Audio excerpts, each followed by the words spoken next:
A special thank you to each of our subscribers who make this channel possible. Here's today's story.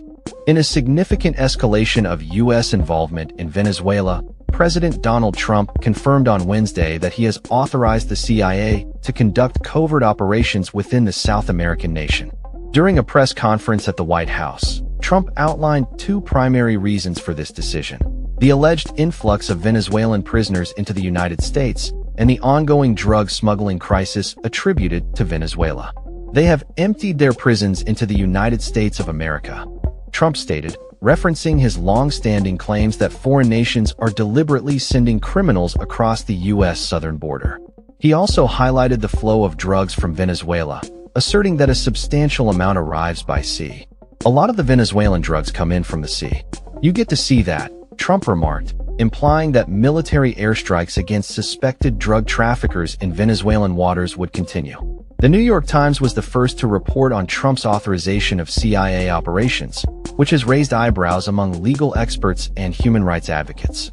Critics have voiced concerns that such military actions could lead to extrajudicial killings, especially considering that at least 27 individuals have reportedly died in recent U.S. strikes targeting alleged drug boats. The Trump administration has characterized these operations as necessary to combat drug cartels and protect American citizens from the dangers of illicit narcotics. In a bold statement, Trump mentioned that the U.S. is also exploring land strikes against drug trafficking operations in Venezuela. "We are certainly looking at land now, because we've got the sea very well under control," he affirmed. This shift in strategy marks a departure from traditional law enforcement approaches to drug interdiction, raising questions about the legality and ethics of employing military force against maritime targets. In response to the U.S. military's increased presence, Venezuelan President Nicolas Maduro has ordered military exercises in the country's largest shanty towns, signaling a heightened state of alert.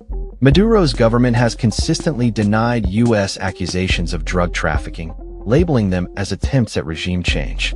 The situation has escalated tensions between the two nations, with Trump deploying 8 warships, a nuclear-powered submarine, and fighter jets to the Caribbean as part of the operation.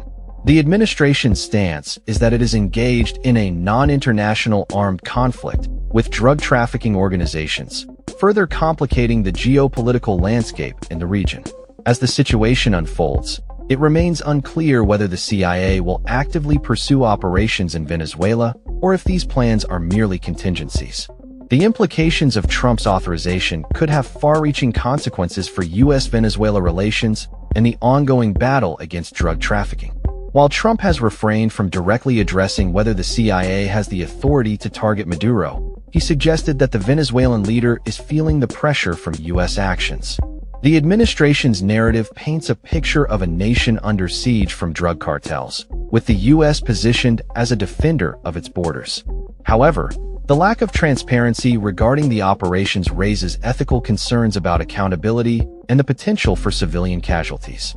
As the world watches, the developments in Venezuela may set a precedent for how the U.S. engages with foreign nations in the fight against drugs and crime.